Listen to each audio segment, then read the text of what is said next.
Live from the city that never sleeps. 17 miles from Madison Square Garden, New York City. It's America at Night with Rich Valdes, America's favorite late-night talk program, featuring interesting guests from around the world and calls from across America. And now, here is your host, Rich Valdes. All right, big night here. Thrilled to be with you. Dom Giordano sitting in for Rich tonight on a huge news night. It looks as if the tide is turning toward the big vote tomorrow. I don't know if they'll do it in the middle of the night or not with the big, beautiful bill. We got a lot of signs that things are moving along. Thomas Massie, though, is becoming more irritating, saying come hell or high water, essentially. He's got the votes to block the big, beautiful bill. I don't know how the people in Kentucky feel about that. I've always liked the guy. I only talked with him once, constitutionalist. I'm very friendly with Rand Paul, and he's sort of a miniature version of Rand Paul. But we're going to have on a little bit here on Rich's show, America at Night, Representative Mike Haridopolos. I think that's pretty close. He's from Florida. I've seen him on CNN and other places, and I think he thinks there is movement on this. As an example of the movement, a congressman who voted against the big, beautiful bill, the original, when it was in the House, now has changed his mind, saying President Trump has really driven a better deal, Representative Warren Davidson. And he said something that I underlined about this. Dom Giordano in for Rich, by the way, tonight from Talk Radio 1210 in Philadelphia. And it's always a thrill to sit in for Rich. We had a great night last night. And these are treasured nights, given what's going on in the Congress and how big this is. So this Warren Davidson guy from Ohio said, I got to say, no one ever puts a deal together like President Trump. He's a master. He previously had voted against the bill, expressing concern about the cost associated with it. One of the things he said that was persuasive is what Jim Jordan said to me last night when we had him on as a guest. Congressman Jordan from, wait for it, Ohio. He said, maybe the bill is better than I thought. The Democrats' reaction helped persuade me that if they are so much against this bill, then it must do some really good things. Jordan said exact same thing last night. That's what he told me. Dom, I'm going off. I'm going to be pitching on this idea.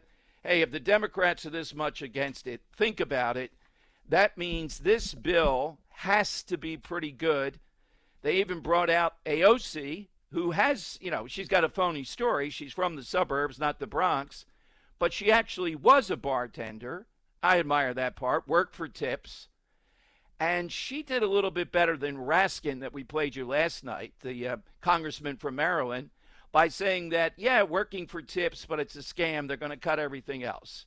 I don't think people are going to buy that. She's dismissing how much people who work for tips would be able to keep if there's no tax on those tips.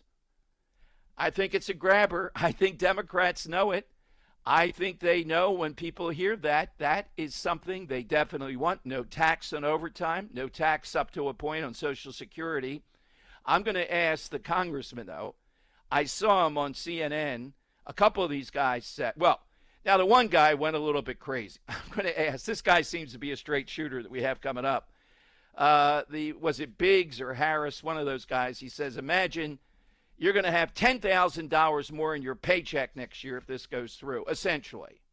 That kind of boost. There's a lot in here I like. If you listened last night, you know there are things I don't like. In a bill this big, there are going to be things you don't like. I agree with Jim Jordan, though. The greater good is to move this forward. And I'm wondering if you do, even if you have some objections. Of course, the Democrats are trying to run out the clock. If they can stall it and not get that on the president's desk by July 4th, they know these people go home, they dither, they come back, they start arguing over, they hear from constituents, and we're off to more months of this. We need to get this now while the moment is there. All right, so 833, the number 4, Valdes. 833, the number 4, Valdes. That's how you get to me, Dom Giordano. We'll talk with the representative, though. I'll just throw the ball to him and tell us, where would you place this as far as what's happening at this moment? Because at any moment, as I understand it, they have a vote on hold. That is that Representative Fox, the woman from, Virginia? And it's a vote that is kind of a test vote, very close to what the final vote will be.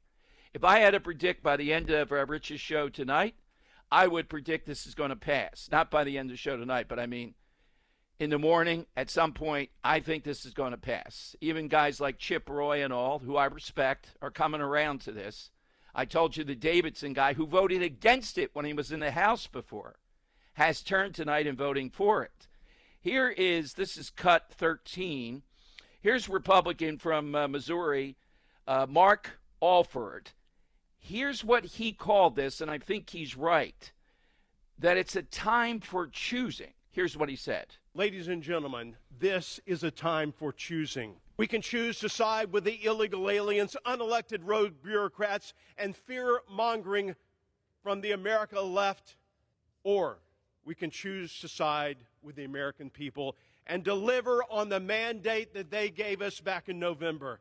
I urge my colleagues to put America first, support the rule, and pass the one big, beautiful bill. All right, there you go. All right, so it is a time for choosing. Is that overly dramatic? No, because we know what the consequence is if they do not pass this.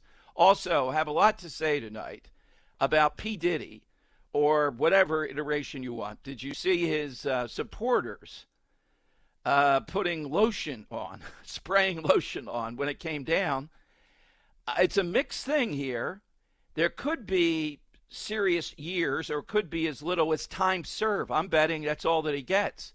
So why, after all this evidence, does this mean some people saying the Me Too movement is over? Is there something else here? But the judge said, even though it was only the more minor charges, that he has to stay in until he's sentenced. Think he's a flight risk. I was kind of surprised. I thought the jury would go after him. The evidence seems to be pretty overwhelming. But why? So it's salacious, but it's also a case that we file up there in one of those big public cases. Is it more like OJ? Was there just that kind of connection? A lot of supporters outside the courtroom. All right, so we're going to talk with the representative from Florida and get his insight right from those offices, right what's going on in the Capitol, right where they are now at this moment. Do they do a middle-of-the-night vote? We wake up tomorrow and the big, beautiful bill is passed? Yeah. I would be more thinking we're going to see one of these early votes tomorrow. And it passes and they hand it off to Trump and President Trump signs it in a grand way on July 4th. But we'll get you in. 833, the number 4, Valdes. This is America at Night with Rich Valdes.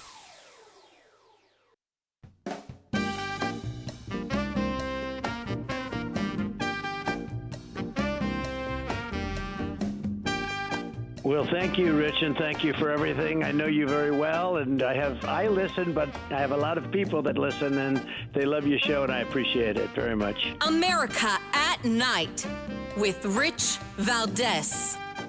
All true. Dom Giordano from Talk Radio 1210 in Philadelphia sitting in for Rich, and we have a moment of drama. Our guest, Representative Mike Haridopolos from Florida, the 8th District in Florida, tells us he's been called to the floor for a vote. Representative, I saw you today. Nice work. Thank you very much. What is the vote on, Representative? We are moving forward. We are ready to move forward with the big bill. I can't wait to get started and move this country forward with common sense tax relief and securing the border and making sure people know that America is once again open for business with common sense. But is this the vote on the big bill, or is this the Fox kind of thing, which is kind of a snapshot or preview of the big bill vote? No, I think we're going to move forward with all three votes. There's going to be one's going to be procedural. The second one is to deny the Democrats the ability to recommit. Recommit means they send it back to committee. We're going to beat that vote, and then of course the final vote will be on the big beautiful bill. That is the one that's going to provide the tax relief, the border security dollars we've been talking about, common sense reforms on programs like Medicaid. And again, the idea, which is so simple but so needed in this country, the idea that we are going to keep our campaign promises from last year. Isn't it refreshing to have a president who promotes his campaign promises and wants to put them into action and reward the people who make America work every day? Well, also, I would say we can all take a page from this. Somebody who says, I'm going to do this, I did it, and then tells you about it again. It's textbook. So gut instinct here. They wouldn't be taking this vote, right, unless they think they have the votes to pass. Is Tom Massey going to go to the bathroom and not vote? What's happening? Why the change here? Well, Tom Massey is a unique person. We'll keep him out of this. I'm going to talk about positive things, people who really want to move this country forward. And I'll tell you, the guy who's been a real warrior for our president has been the Speaker of the House, Mike Johnson.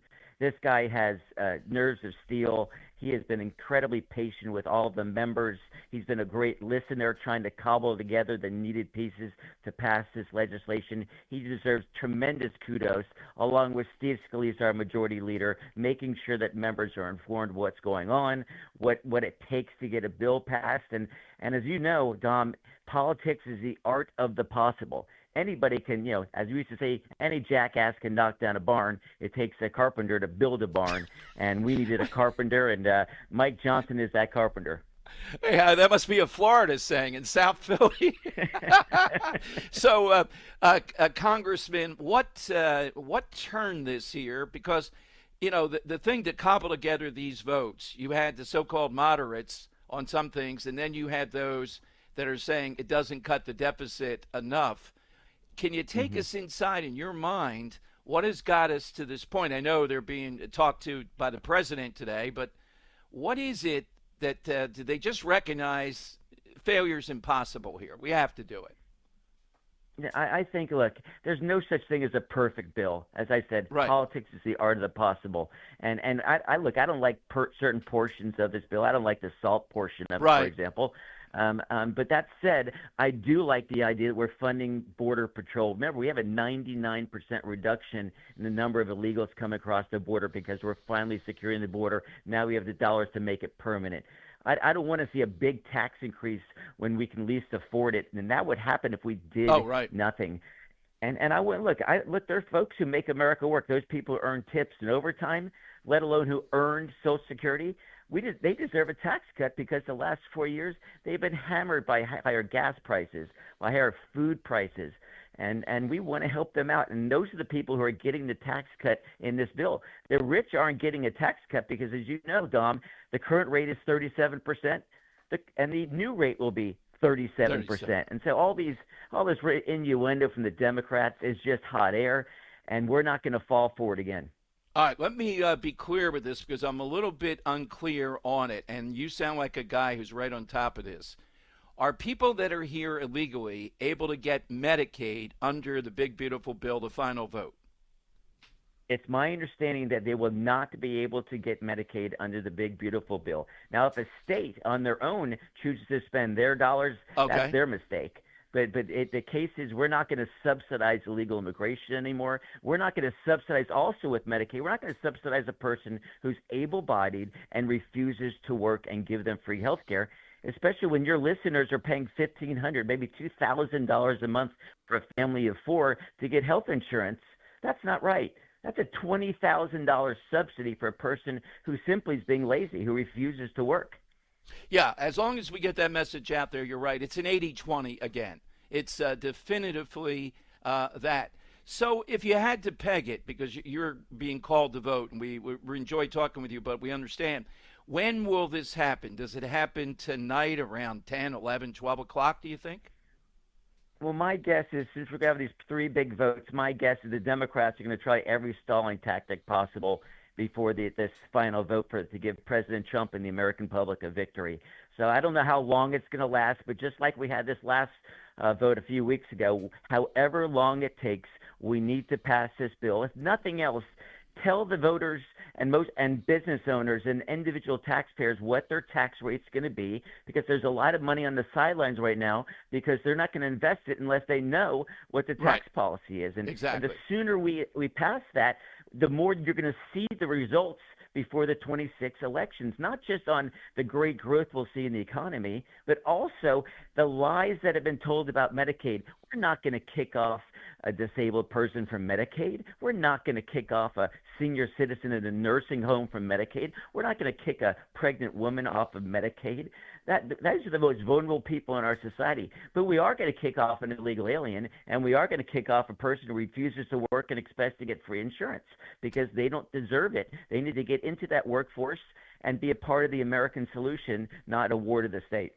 Well, I'm so glad you came on tonight. Quickly, a little plug for yourself. Who are you? I mean, what is your main claim to fame? I saw you all over the place today, and you're very eager to come in and talk on this, and some members are kind of reluctant. I understand that. What's the bio? Where did you come from? Well, I'll give you the 1 minute bio if it's not boring you too much. My dad actually was born in Athens, Greece, so I'm a first generation Greek. I knew it, the name, yes.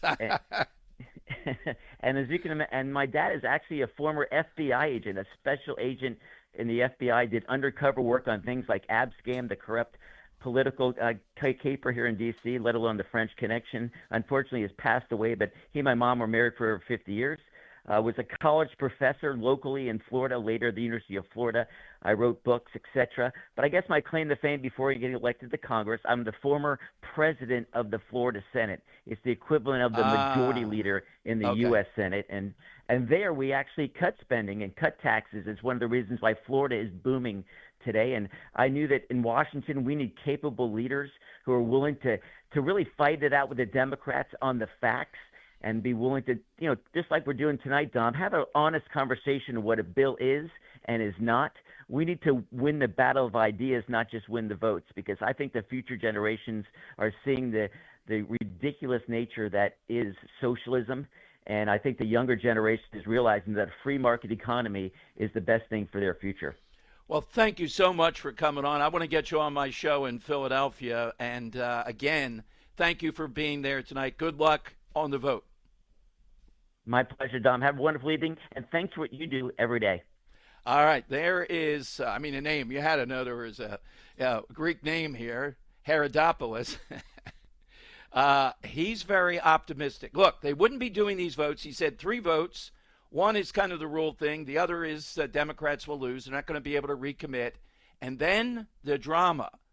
It sounds like, though, this could go on for a few hours. I want this done by the time I sign off from Rich's show tonight. We want to have that victory lap in the last half hour or so somewhere in America, if you're with us. So you can't miss this tonight. You got to be here for the moment this actually gets over the finish line. Judging by what he said there, I think he's being realistic. But I told you right at the top, I see a shift here, and I think there's a very good chance that this is going to pass. What happened to Tom Massey from Kentucky? Listeners in Kentucky, what do you think of him? Is he the only no vote here? All right, we'll see.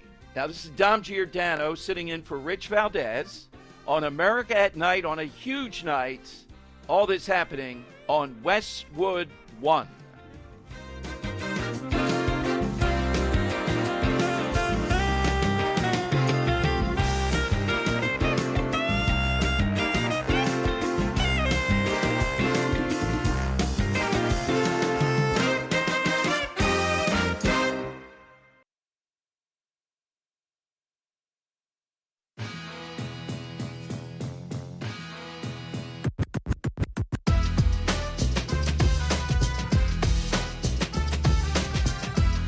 Educating America, and you are giving us an opportunity to speak freely. That's why I love this station, and I love your show. America at Night with Rich Valdes. Yeah, it is America at Night. Dom Giordano pinch hitting for Rich tonight. 833, the number 4, Valdes. You just heard from inside the Congress there, the Florida representative, and I think he laid it out pretty well. Procedural vote, rule vote, call it what you will, the recommit vote, and then the big, beautiful bill he believes, voted on tonight. And they're not going to do this. Now, there might be a delay. You know, they suspend it for a couple of hours. That can happen as they work over somebody in the back room. But it tells me this is going to pass, that they have the votes. So let's say that happens. How are you going to feel about this? After all this, what will it matter in your own life? What will it matter, though, in continuing the momentum we're seeing going forward? And the best argument that I believe in, it's not magical thinking. You can't score this. You spend $1, you cut $1. The way to take a look at this is, does this make the economy take off? Because if it does, then that's called dynamic. It's not static. And when it's dynamic in that manner, if that happens, that's what we all want, at least other than Democrats. Let's go to Eduardo in Tampa, Florida, streaming WLS. Eduardo, welcome to America at Night. Hi. Yeah, Don, doing a great job subbing for Rich. Thank you very much. We can't keep the champagne on ice forever, so we got to get this bill passed for the best holiday of the year, the 4th of July. As a person where my parents came from Mexico, and obviously they immigrated here legally, this is so great to get this bill passed. Because otherwise, when the Democrats get back, and this is another topic for another time, is I've been talking to people about Venezuela and Nicolas Maduro because of the immigration and Tren de Agua. That's the other issue that we got to talk about on another day. But we got to get this bill passed, otherwise our taxes are going to be going up next year. Oh, big time. Hugely. And Yeah. by the way, you said something really important. Couldn't agree with you more. It is the best holiday. Of course, Christmas, religious and family. But the 4th of July is it. That's the real ball game. Definitely. Yeah. Thank you, Eduardo. Have a great 4th. Thank you for calling in. Happy 4th. You're welcome. Yeah, thank you. 833, the number 4, Valdes. By the way, a little bit later on, I write here locally in Philadelphia for a major outlet. And during my show, noon to 3, and Talk Radio 1210, my editor was trying to get me to comment. She thought I would be outraged because Philadelphia, according to Wallet Hub, and we'll get into this later on once we know more on the big, beautiful bill, only ranks 87th out of 100 cities. I'll tell you the number one in the country, you can take a guess, based on their criteria, for celebration of July 4th. And I thought it appropriate tonight. Philadelphia only 87. Now, I don't think we're quite that bad. After all, we have all the history. But you know what? Philadelphia is not good when it comes to celebrating July 4th because what they do is they just have a party. They bring in Pitbull or some big act, and that's it. There's nothing patriotic. There's no connection. It could be anywhere USA, and they say we're having a party. A party for what?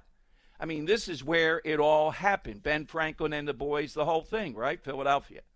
Bad. Maybe not 87th, though. We're behind some tank towns there. So I'll give you a few, maybe the top 20 or so. I don't think you'll guess number one based upon who is very good at celebrating July 4th. And this will be a July 4th to celebrate if this bill is passed and the president is signing it on that day. You couldn't ask for anything more dramatic. Love to get you in, though. 833 to number 4, Valdes. The situation is fluid. It may fail here, or more likely, I think they pass the rule thing. Then they definitely pass the Democrats can't recommit this back to committee. All right, that's enough. Those two. And then will there be a delay? So let's say around 10:30 Eastern Standard Time. Is there a delay indicating somebody is holding out for more?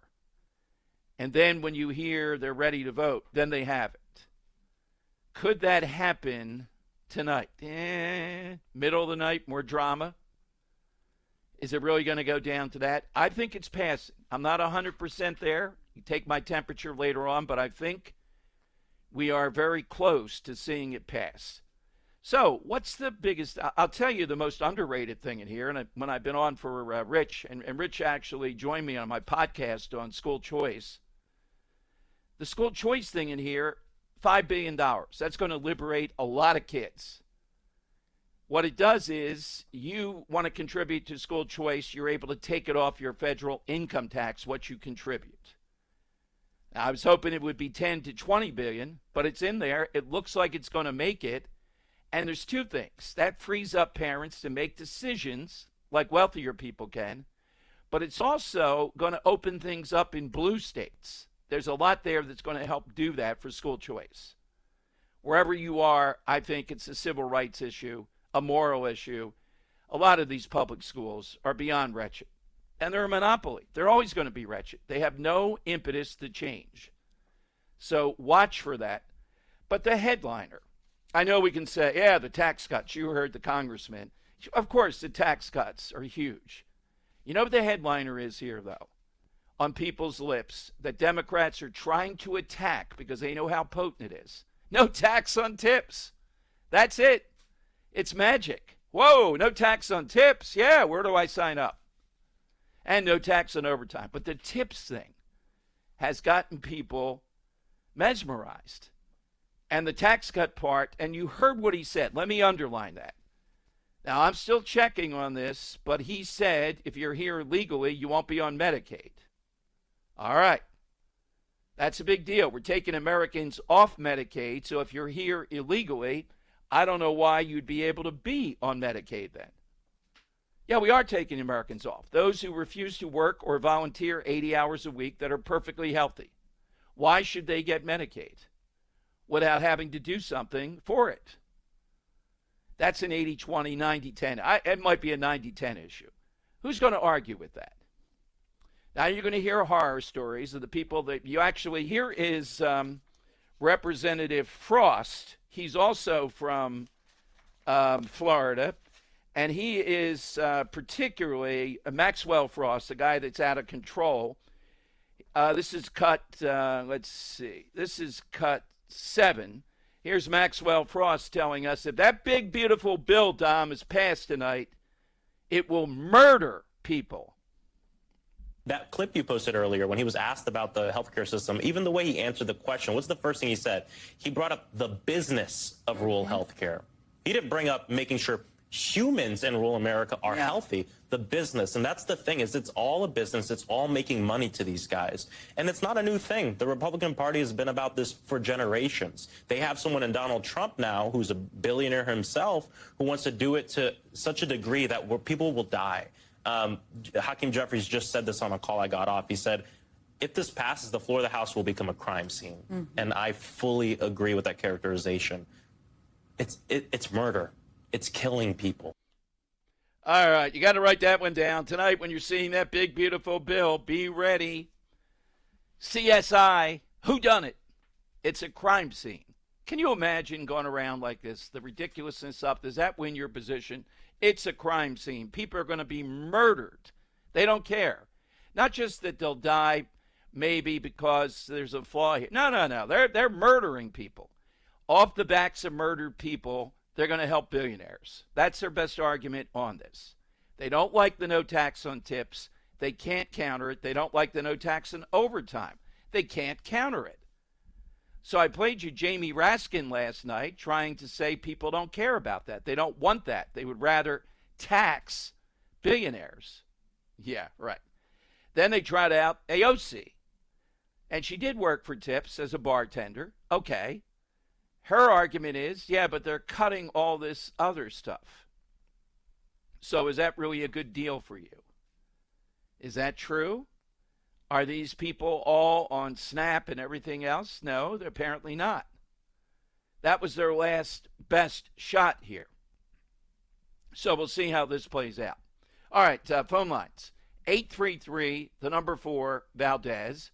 833, the number 4, Valdes. Get on board here. 833-482-5337. We'd love to hear from you. It should feel pretty good at this point. Maybe before the end of the show tonight, we are going to have passage. And this will be a big moment, both politically and in a lot of other ways. And I'm still wanting to ironclad that. You heard what the representative said. I want to see it in print. You can't be here illegally and be getting Medicaid. By the way, another federal judge tonight has told President Trump he has to reopen the border for asylum seekers. He's not going to do that. I think the Supreme Court has already ruled these injunctions don't hold sway. But we still have another guy trying that tonight after all that we've been through. All right, here's your opportunity, though. Are you feeling pretty good about this? Do you have a reservation? I'm not sure what happened with Massey. He claimed to have 10 voters that were going to be against this. I think that's gone away. All right, 833, the number 4, Valdes. This is America at Night with Rich Valdes. Call now, 833-4-VALDES. That's 833-482-5337. 833-4-VALDES. That's Valdes with an S.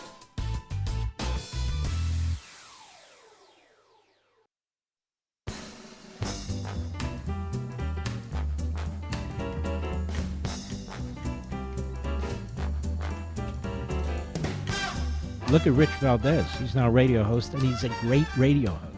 America at Night with Rich Valdes. He absolutely is. Dom Giordano pinch hitting tonight on a big night here on Rich's show. We just heard from a representative lining up what's happening. And if you're on the side that this bill must be passed, it's excellent. It looks to me, if not 100%, we're moving in that 90-95% range. Tide has turned here. President working with these representatives today, and I think it stands an excellent chance of passing. 833, the number 4, Valdes. Here is a summation today of the other news story as we saw play out the public reaction to the Diddy trial verdict. This is cut 24. Here are some of the people on the streets of New York when it came down that it was prostitution but more minor charges that he was convicted on. Cut 24. Being a freak is not illegal. So we can make all the memes and the jokes about the lube and the baby oil and all that stuff, but being weird is not a crime. Without giving too much of an opinion, I feel like just how people saw him before was slightly changed compared to now. The things that they did get him for, kind of saw that coming. But the other things seemed like they were just trying to tack on more things. And as soon as they dropped some of the charges, I knew that was it. It was done. I couldn't see it being guilty all the way down. My experience with everyone coming down here was amazing. I got to meet so many people. I hear so many different people's views on how they felt that this was going to go. Most memorable part of the trial was today, when after it was all said and done, and they found him not guilty on street charges, he turned to the audience. He did the love symbol, blew kisses to his family, and I promise you, like 90% of everyone in the crowd was cheering. It's like something out of a movie. All right, there you go. I saw on Twitter the narrative was the Me Too movement is over. You know, if this had been a few years back, some of the things that happened to people that were abusive that had finally caught up with them, it would have been a different story. Is that it? Is it just what? That this guy is like the Teflon Don, like Gotti or something. He may only get, as far as I can tell, time served, but the judge did not release him on bail, saying he's a flight risk, I guess, and that these still are serious charges that indicate that the judge might go to the high side of the things he was convicted on. If he goes to the middle low, he's pretty much time served on this. I wasn't following it that closely. You know, it's just notoriety of it. But it was surprising to see that almost these are the more minor rung of charges that happen here. Is it just a one-off? Is it indicator of something, how we feel about these things now? Very hard to say. All right, 833, the number 4, Valdes. All systems go. As far as I can tell, shortly they will be voting on the rule that will trigger the big vote. Then there will be a recommit vote in which the other side, the Democrats, can say, oh, no, recommit that to committee. That's going to overwhelmingly be stopped. And I guess there's a lot of back and forth in between. And then we get to the main event, which could happen within a couple of hours, where the big, beautiful bill, after all this, it looks like is going to be passed. What pops for you? What is it that jumps out of this that says this was all worth it? It's going to make the lives of Americans better, and it's a big play in the midterms. Democrats know if this works, it was a hurdle to get it passed. If it juices up the economy, if people are happy with the no tax on tips, that will be enough to keep the House in the midterms. That's what's at stake tonight with this. All righty, 833-482-5337. Dom Giordano sitting in for Rich Valdes. This is America at Night with Rich Valdes.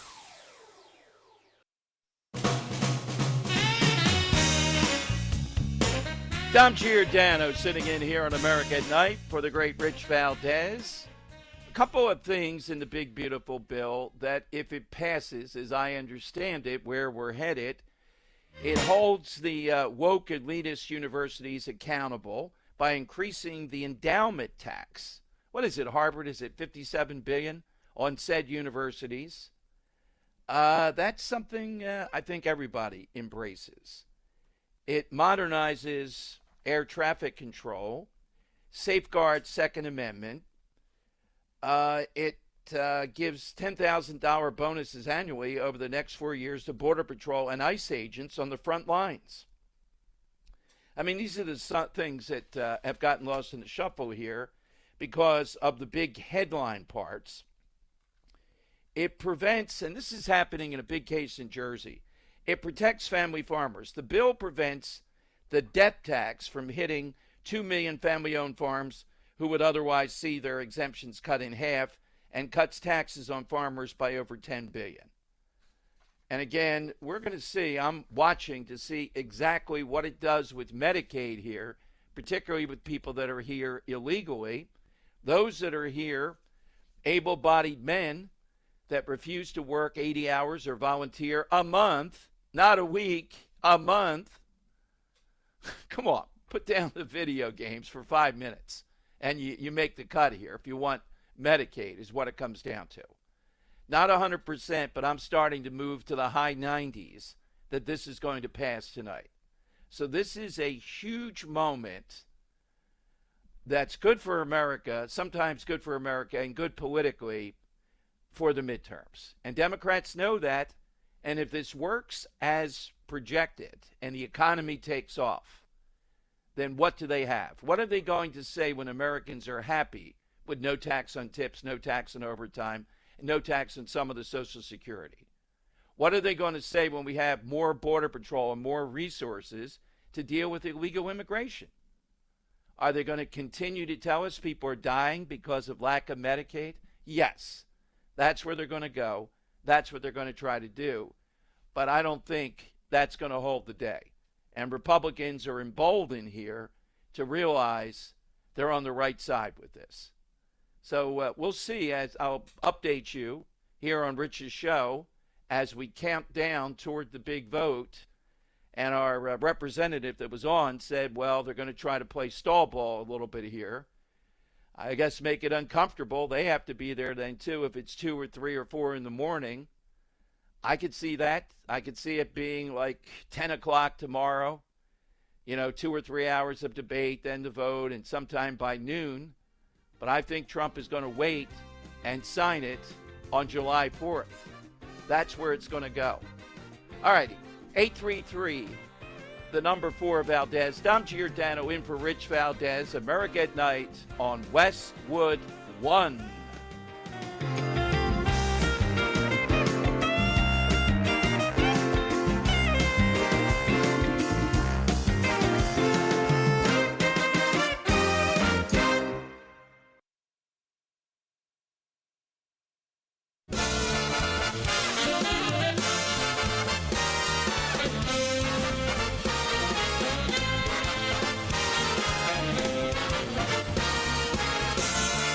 Live from the city that never sleeps.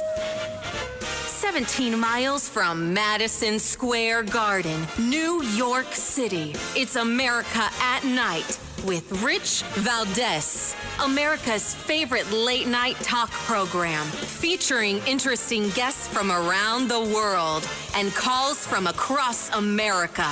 And now, here is your host, Rich Valdes. All right, Dom Giordano sitting in tonight for Rich Valdes. I got to say, these have been choice news nights. You know where to go with these. There have been the big, beautiful bill, which, as we understand it, is going to go through a three-step process, but I think has a tremendous chance of passing. But the other story that would have been even bigger, and not bigger than this, it's being subsumed a bit. We're going to talk with Paula Scanlan. I've had Paula on my Philadelphia show. By the way, follow me on Twitter at DomShow1210. Oh, at least 10 to 15 times. And as you might know, the University of Pennsylvania has capitulated under pressure from the Trump administration. They have to get rid of the records of Lia Thomas, not her, but him, his records. They have to apologize, and I think we'll ask Paula Scanlan, who's coming up this hour, about the apology. They have to promise not to have transsexuals be competing, violation of Title IX. Now we're on to the NCAA. But this issue, why won't the other side, why will Democrats, even after seeing Penn capitulate on this, why will they not stop? It's a death wish. It's beyond an 80-20 issue. I laid out last night. The beauty of this issue is the following. You have people during the presidential race. Trump people spent $40 million or so on this. They may be vaguely following the presidential race or whatever the politics are. They don't know about the innards of the big, beautiful bill as you do, listeners to Rich's show, my show in Philadelphia. They're not following it like that. But when they see ads, when they hear, when they start to see in their local communities, men, boys competing against females, and when you spend enough money to highlight this and say this is what the other side believes in, it's a shorthand for their vision of America, people are not going to go for that. They are just not. I had on today on my Philadelphia show a state representative. She and about a dozen other women who played college sports have a fairness in women's sports bill in Pennsylvania. I think 10 or 15 states have already passed this. And it involves the governor, Josh Shapiro, who I think is either 1, 2, or 3 going to be the Democrat nominee in 2028. That's how potent this guy is politically. He, if they pass this bill, I think will veto it. He's shrewd on everything else, but on this, they're afraid of the trans activist. They're afraid of being called a bigot. They're afraid that the base of their party is crazed on this, even though everybody else is saying, are you kidding me? So when Penn capitulated on this, it is a big deal. Penn has a huge endowment, alumni, reputation, top 5 Ivy School, top 20, 15 in the country, a powerhouse. And they went down the line on this about what they have to do. I've been on this story for quite a while because it's a Philadelphia story. I remember when a guy who writes now for the Washington Examiner, Trish Tremaglia, broke this loose by getting an interview. I'm not sure if it was with Paula or not. You have to understand, these young women, people would call me and criticize them ridiculously, saying, well, why don't they and their parents just speak up? They were being threatened. You'll be out there on the internet. You will never get a job. Now, remember when that was. And I'm going to go through that with you with Paula Scanlan. We're going to take her back in time slowly. What was that time like? And look at what happened. Thanks to the efforts of Riley Gaines continuing the fight, she inspired Paula Scanlan, who has now inspired other younger women. Paula Scanlan is not an activist, was not an activist. Riley Gaines is more of that sort. Scanlan, I think, works in finance and Wall Street. She was doing that. Now, she's working with my friend and a guy that you got to love his efforts, Scott Presler. She's the day-to-day person in registering voters, etc., in the big New Jersey race. But if she had come out then, I'll get from her exactly how many years ago that was that this first happened. It was toxic. We made a lot of progress. And they are not going to give up on this. We're winning every day. Plus, the issue is still out there politically. You can't ask for better than that. It's the right thing. You know, there are some people out there saying, and I don't know that I would go quite this far, that any boys basketball team that wins the state championship, you know, at the big school level in their state could beat a WNBA team. I'd have to see that. But I'd say whoever wins California's, you know, big school, what is it, 6A or something like that, whatever it is, Pennsylvania, they would beat a WNBA team. What does that tell us? It tells us these are the best of women. They couldn't compete. We've seen it in soccer. We've seen some of the U.S. women's soccer team lose to a 15-year-old male team. Why? It's an obvious thing. So why are we continuing to do this? I'll never forget Riley Gaines talking to me. You know how competitive swimming is and how aerodynamic it is. How it would take 15 minutes to put on her swimsuit. And you'd have Lia Thomas strutting around naked during that period of time in with these women.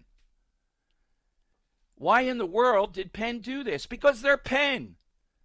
They were bludgeoning them. I've been inside the story right from the beginning, right here at Penn. And now it's all coming to fruition. I couldn't be happier. But Scanlan, and I'm going to give her a chance, is right. She released, I think, on her Twitter, an email she got from some of these fellow swimmers, females, attacking her for being transphobic. So there were some there buying the propaganda. But it's a big deal because, as I said, you have people that don't pay attention to politics. They look at the two parties. They're looking for a shorthand. Republicans go, are you kidding me? Democrats, at least their progressive position is, well, you're transphobic. These people identify as a female. How in the world would they not? What are they supposed to? You hear this all the time. Well, where are they supposed to go? Where are they supposed to compete? Are you kidding me? Where are they supposed to compete? In their own league? Or they try this, and I'm a big sports guy. They'll say, oh, yeah, well, what about at the earlier grades where you have boys and girls play together? I don't have any problem with that. We're talking about beating very competitive females, just like when I played. And maybe even my producers tonight. We got all these great things from sports. These women are getting it. Riley Gaines talks about what it takes to shave even a tenth of a second off your time. And suddenly, what is Lia Thomas, 6'4" or so, is in the water next to you. And do you know that when Riley tied Lia Thomas in one event at the NCAA, they didn't have enough trophies because of the tie, so they said, well, we have to give it to Lia. What? Just think about that. And look at where this has gone. It has helped propel a presidential candidate, and it continues. Will Democrats give this up? I'm talking about publicly and at the upper levels, and I predict they won't. So you can get enraged, or you can see it the way that I do. It is outrageous, but it's helping to open the eyes of Americans. And when Penn goes down this path, I commend them. They still could have fought it out. Harvard's still fighting it out and being anti-Semitic, but they didn't. They were the epicenter of this. It's happened all over the place, but Lia Thomas was setting records that were unbelievable. Not only did they not stop it, they went after the women to tell them what was going to happen to them if they raised a complaint. All right, really honored to have on Rich's show coming up. Paula Scanlan, you get in 833, the number 4, Valdes. This is America at Night with Rich Valdes.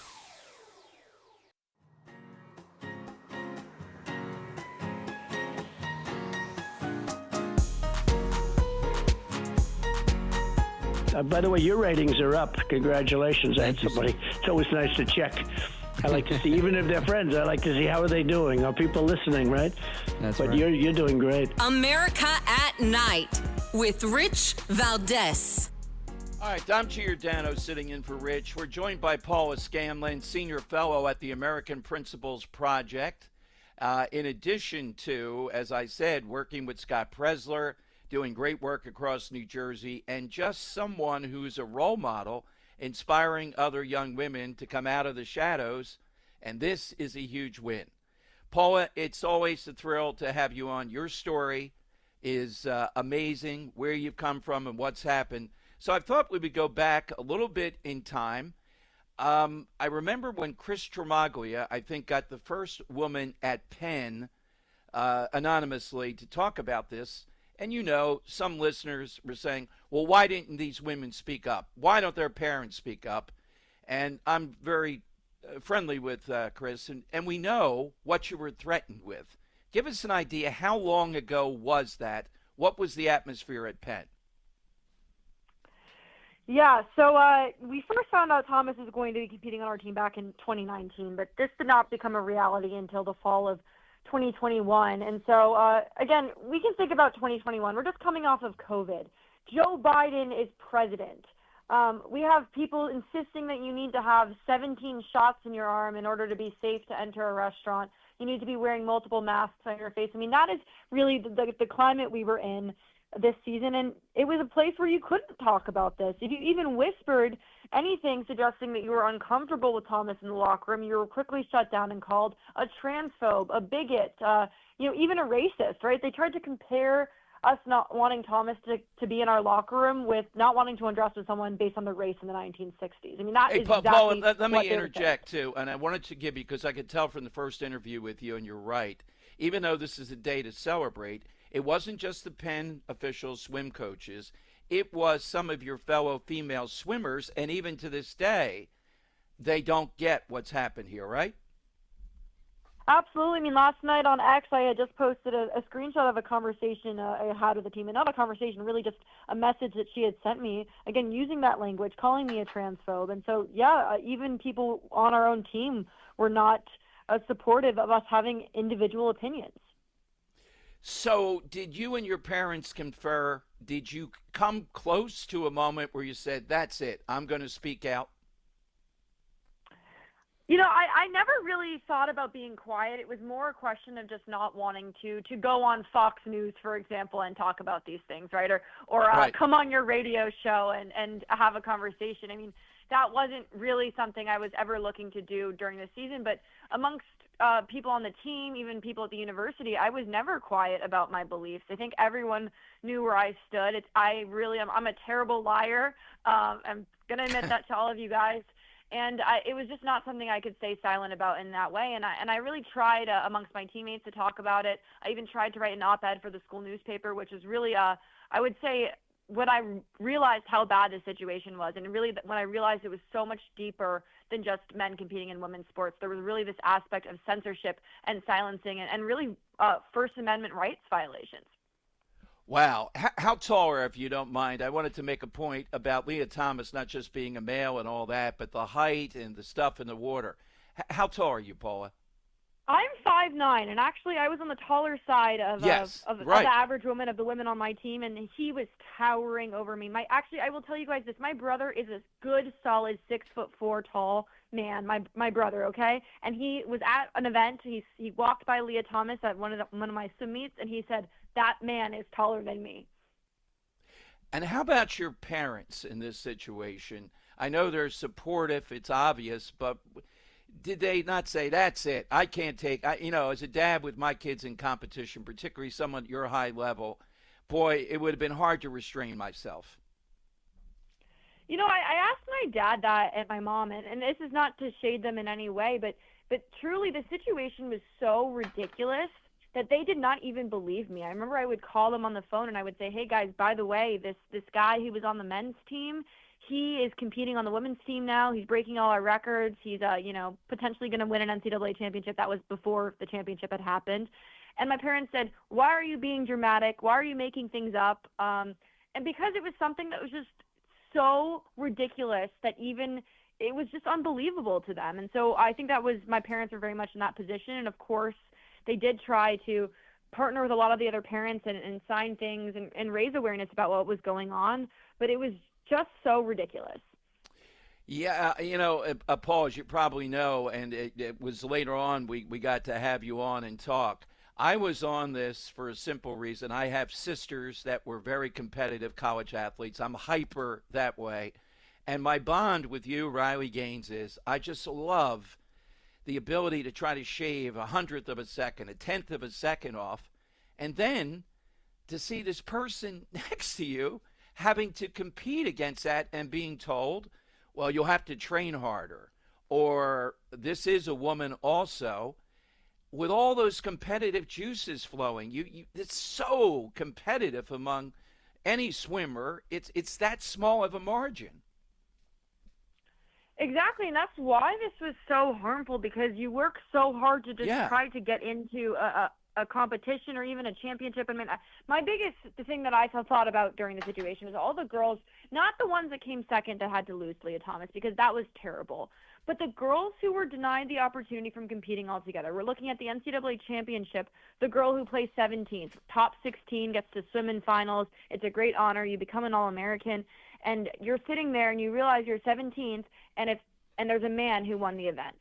That is the reality. And actually, there's a female athlete from Virginia Tech named Reka who was 17th in the 500-yard freestyle, the event that Thomas won at the NCAA championship, and she had to watch everyone else compete in that final that she deserved to be in. And no matter what they do or however they apologize, they are never going to give Reka that opportunity to be an All-American and swim at finals that night. And it's just so stunning to me, swimming coaches and people like that.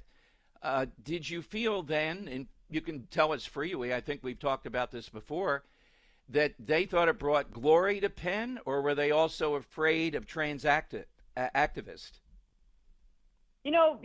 Between me and my coaches, when I'd have private conversations with them, it was really the reality that, if I don't stand for this, I'm going to get fired, and they will replace me with a coach that will allow this.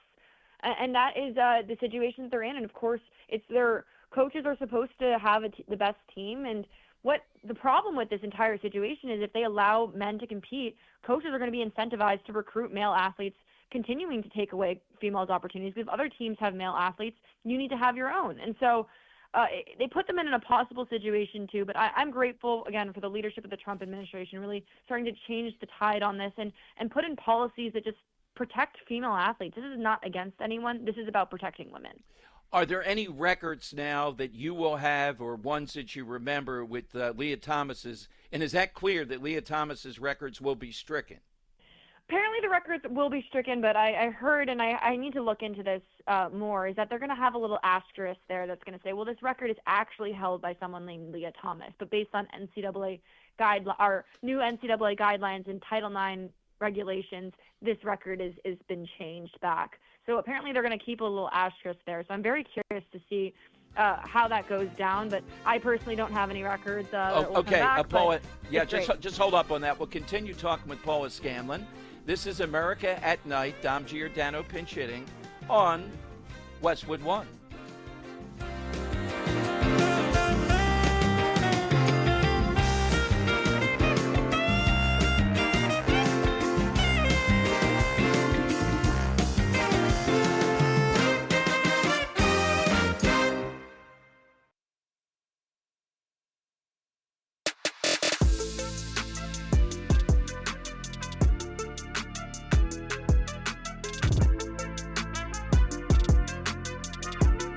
America at Night with Rich Valdes. All right, Dom Giordano sitting in for Rich. I'll give you an update in a moment on what's going on in the big, beautiful bill. But we have Paula Scanlan with us. And Paula, always appreciate talking with you, particularly your post-career, the great stuff you're doing. And on a day when I've seen Paula Scanlan, it seems to be in 100 outlets. The endurance is amazing. The swimming helped you. Definitely. That's actually something that my mom always says. She says, wow, swimming really, really brought you into this travel world, and, you get up early and you don't mind, and you have long days. And it's true, no one can do this better than an athlete. So, Paula, at this point now, what does give listeners a sense, the significance of a Penn doing this, which was the epicenter is a huge, big-time university endowment and all that. Harvard is resisting the Trump administration, albeit another issue. How does this play out? What do you think this might do? Yeah, I think this really shows me two things. First is that the University of Pennsylvania is admitting in some way that they're wrong. However sincere or not sincere the apology I'm going to get eventually ends up being, needless to say, but there is some admittance of fault here. The second thing is it really shows how strong the Trump administration is, right? They're effective at their leadership. They're able to take this situation and deliver the promise. I mean, Trump campaigned on this on the campaign trail, and it's only maybe 6 months into his administration, and it's already gotten this done in a historic manner. I mean, this is the first time we've seen an Ivy League institution really walk back any of these crazy woke ideology policies they've tried to push on us. So I think it's only a first step, but it's a great win. Yeah, it is. And again, you know pretty well for listeners, all right, there was the pressure of the Trump administration. Maybe this weakens the fear is what I'm getting at of these others, the trans activists, et cetera, because I have not seen people going wild attacking Penn. They're more thinking, well, what else were they going to do? So I don't care if Penn is doing this under duress, but if others feel, yep, it's better to settle now. And I wanted to ask you, give us an idea, who are some of the, I've seen Danica Patrick sort of speak up, Riley Gaines and you, when we've had you both on, talking about we need more prominent women, like a Serena Williams is a dream, who could speak up and I don't think would be canceled. On the scoreboard there, how much of that are we seeing? Yeah, we're really not seeing anyone say anything, but really at this point in this issue, honestly, if you're quiet, it's the opposite assumption. Before, when people were quiet, you'd assume, oh, we're not really sure what they believe. But I think now we're in the situation where if you're quiet on this, I almost assume that you are supportive of men competing in women's sports, right? I think that's the stance that we're at. But we do absolutely need more female athletes speaking out. But I think many of the sponsorships won't let them, and they're trying to just ignore this issue and pretend that it's simply not happening. And that brings us to the next level, where they have a lot of pressure. If Trump is aware of this, and the Trump administration, I would say, the NCAA is so vulnerable to the right kind of pressure, I would say more than Penn, they have to be brought in line with this. Absolutely, and that's actually really what I'm waiting for. I mean, the University of Pennsylvania is going to change our records. Board's great, but I would like to see them fix the NCAA championship. I mean, there's so many girls that were affected by it that didn't even know that this was going to be happening to them. I mean, I lived this day in and day out on my team. I knew he was going to be joining, but many girls showed up to the NCAA championship and had no idea that they were going to have to compete against a man. And all the NCAA did was gaslight them and tell them that they were hateful.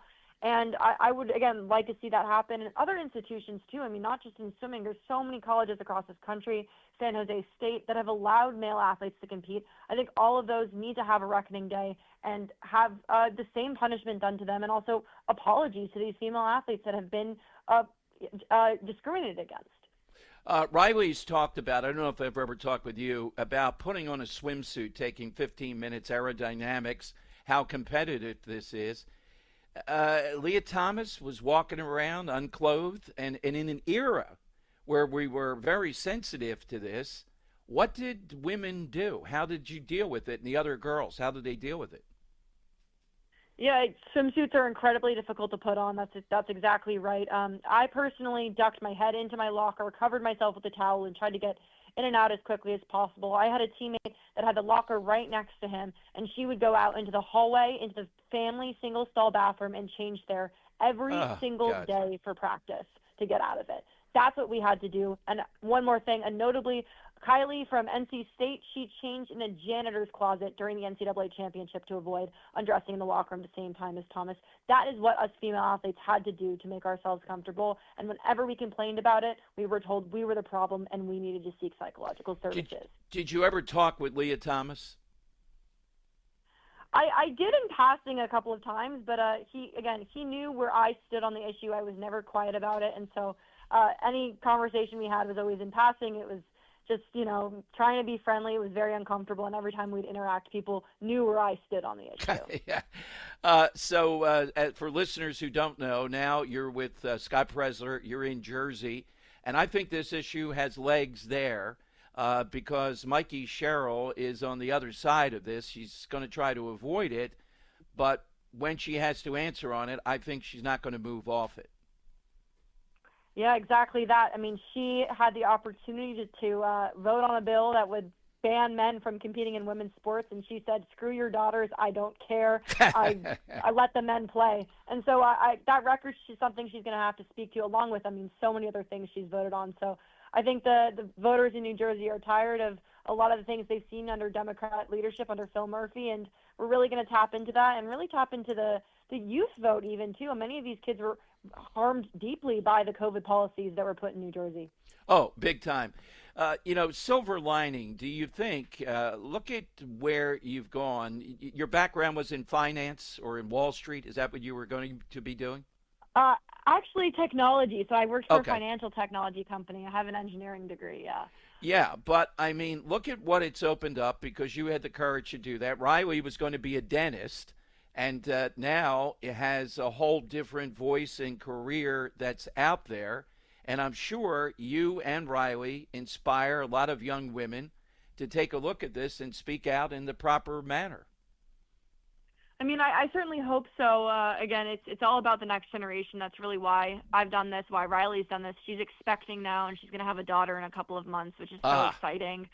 That's exactly why we did this. But I am grateful, and I know that God put me on that team for the right reason, and I know I'm exactly where I need to be, doing exactly what I need to do. And for that, I'm always grateful. And the one thing I will say, and the silver lining really is here, it was a terrible situation to go through, don't get me wrong. But I've made so many wonderful friends, even you coming on your show with you all the time. Things like that, opportunities and friendships that never would have come up if this hadn't happened. So, again, I trust in God's plan, and I'm grateful really for everyone that's been part of this journey. Well, thank you. And we're going to celebrate when you guys win Jersey. That's what we're going to do. Absolutely. Count me in. Paula, thank you so much. Thanks for the great work, and thanks for coming on tonight. Absolutely. All right, there's Paula Scanlan. I'd love to get your reaction with the big, beautiful bill. By the way, it's 833, the number 4, Valdes, 833, the number 4, Valdes. You get in right now. Sad to report, and I believe it's on the procedural matter, but this is kind of a test vote, we were told, for the big, beautiful bill vote. 4 votes against, okay? 3 are the usual suspects, but one has jumped into the ring, and I know this guy really well, Brian Fitzpatrick. Now, Brian Fitzpatrick represents Bucks County, which is one of the top 5 nationwide barometers. It's in the suburbs of Philadelphia. Trump won Bucks County in 2024, and Fitzpatrick is somebody often under attack from my station because of the rhino-esque manner here. And he just voted to scuttle this initial vote. So now there are 4 no votes. Massey is 1. I'm not sure the other 2. And Fitzpatrick. If it were only the 3, then we would be proceeding. Now, I'm not sure what he's doing. He did vote before for the House bill when it came up. He wasn't one of the no votes.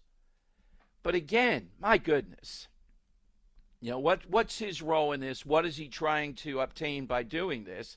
That doesn't mean the big, beautiful bill will fail, but what it means is we're at a delay here to see what he wants now before we move forward on the second round, which is Republicans will be universal, that the Democrats can't recommit this and start over. Then we'll be at the big, beautiful bill part. But there are now 4 votes against, if you will, the test vote. And sadly, Fitzpatrick strikes again. All right, 833, the number 4, Valdes. I'm coming to your calls. Dom Giordano sitting in for Rich. This is America at Night with Rich Valdes. Call now, 833-4-VALDES. That's 833-482-5337. 833-4-VALDES. That's Valdes with an S.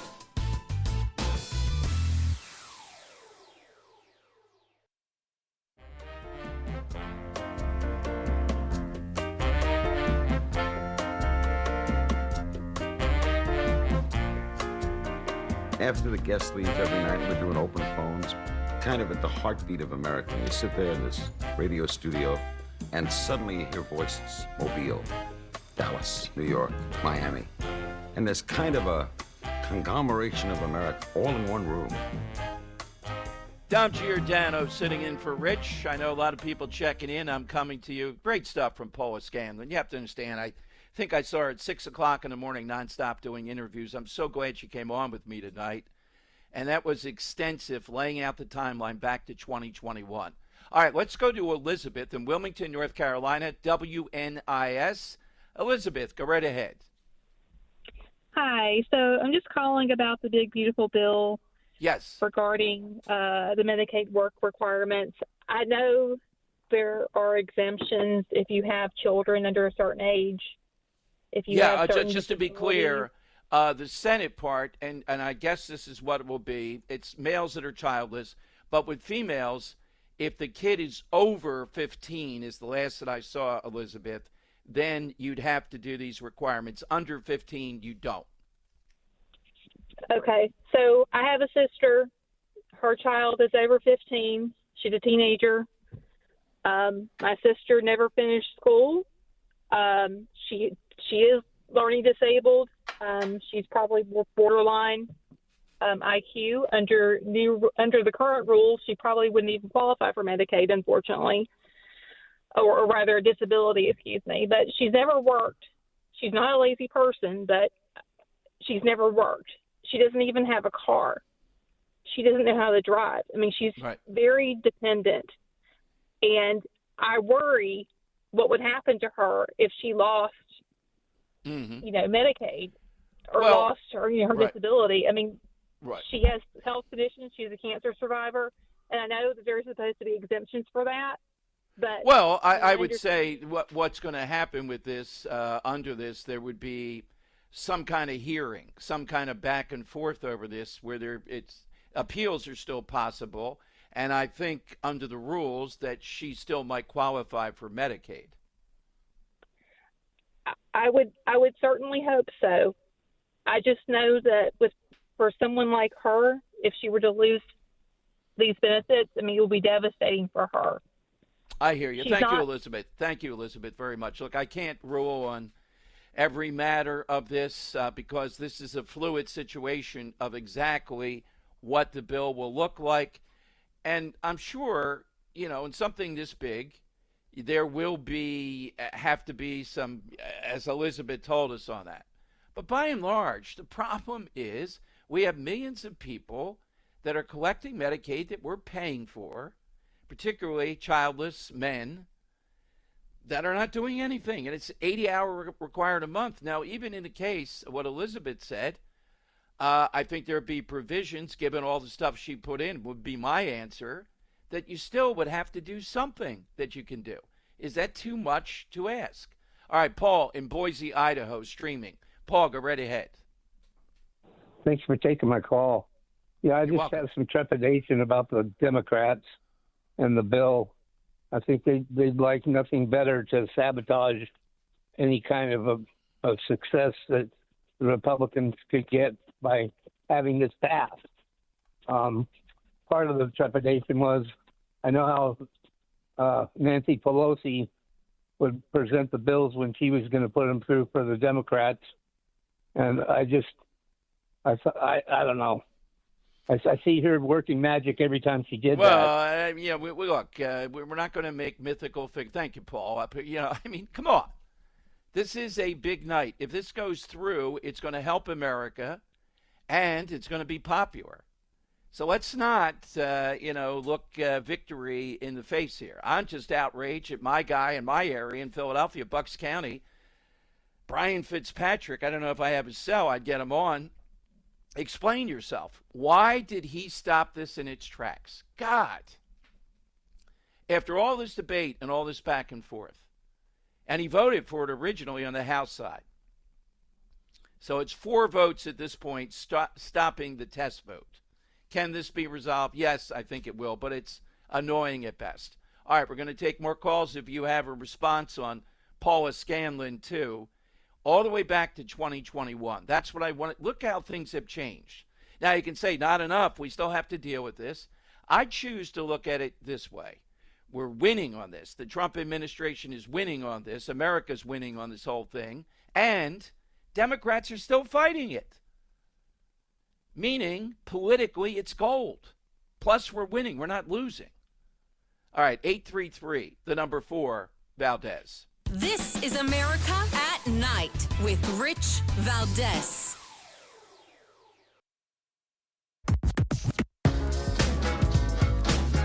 All right, big night here on America at Night. Dom Giordano, honored to be sitting in for Rich Valdes. And we have this one Republican jumping into the ring, Brian Fitzpatrick from Bucks County, right outside Philadelphia. I've known him for like 15 years. Here we go. 4 votes now blocking the test vote. Let's go to Chris in Sterling, Virginia, WMAL. Hello, Chris. Hi, how are you? Yeah, I think there's something in the water down in Kentucky between Massey and Paul. They got to get it in gear and vote for this. I'm on Medicaid right now, and I'm being kicked off as of August 1st because I make a whopping $19 an hour with no benefits. And it's just killing me that illegal immigrants are getting Medicaid in California and 8 other states. And if California spent their own money on Medicaid for immigrants, then you know what? We shouldn't give them any money for highways or anything else. Well, you know what? That is a great point, Chris. I'm glad you heard what the congressman said.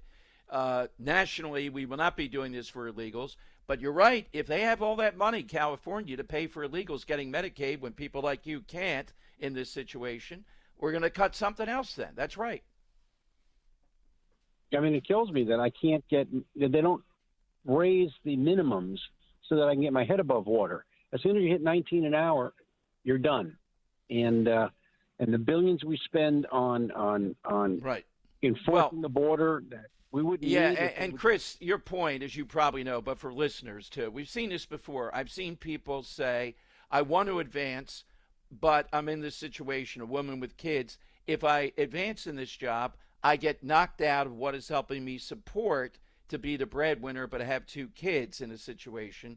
You're in a similar thing, and that's backwards. We shouldn't be setting up criteria like that.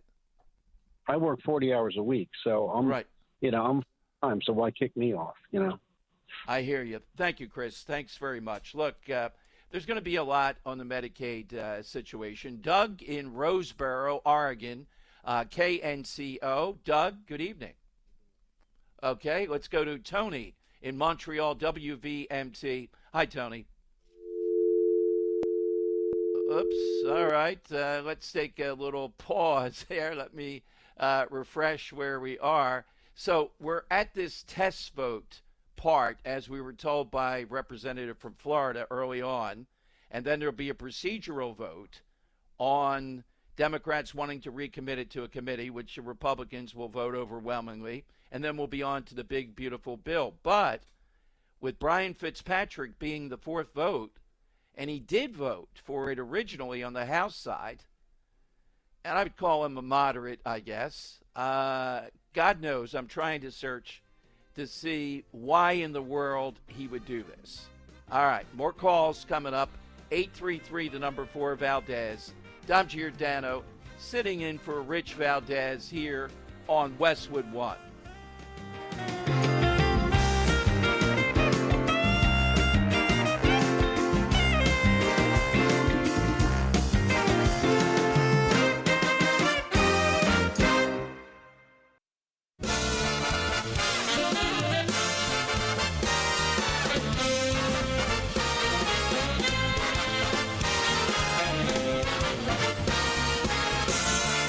Live from the city that never sleeps.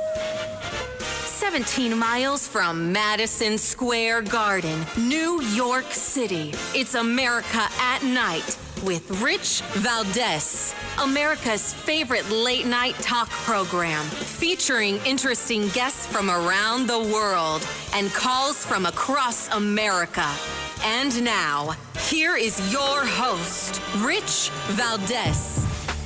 Hey, it's Dom Giordano, Talk Radio 1210 in Philadelphia, sitting in for Rich on a big dramatic night. Let me take you inside the big, beautiful bill vote.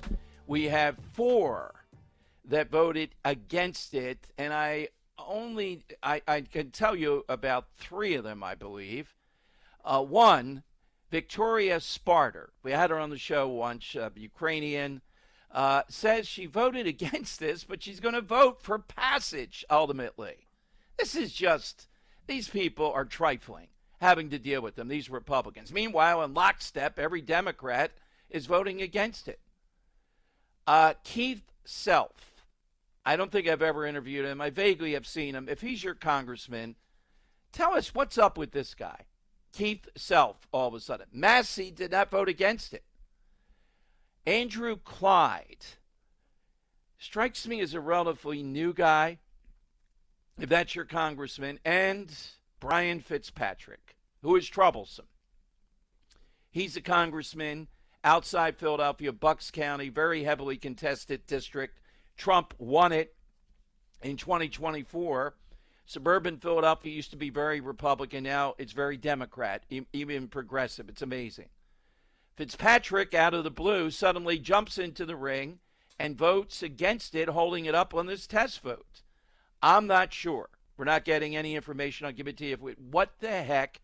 Because this is then holding up the next vote, in which Democrats have an opportunity to say, we want it to go back to committee, which Republicans will overwhelmingly stop that and vote against it. Then, I don't know if there's more debate, and then to vote on the big, beautiful bill. If I had to guess now at this point with this delay, this may be in the morning. And the longer Democrats, you know how this goes, they're hanging around. They're hanging in there. You know, they're all over the place, and they're right. They're saying, well, it's not done yet. Not done till the fat lady sings. Can't say that anymore. You know, so they're right. Hang in there. Just keep delay. United. Who knows what may happen here. They're just hoping not to have this on the president's desk July 4th because they know what happens. These people go home, the dithering, the back and forth. Come on, Brian Fitzpatrick. I wish I could just reach out now, put him on. Amazing to me. And I'm getting on my Twitter at DomShow1210, everybody back in Philadelphia going wild because I used to have him on and debate him on this. But those are the big 4. If they happen to be your congressperson, then we'd love to hear from you.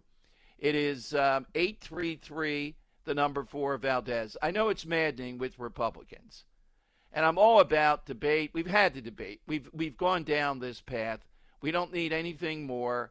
It is time to move on this and get this passed. We've gone over in excruciating detail. So I don't know what the holdup is.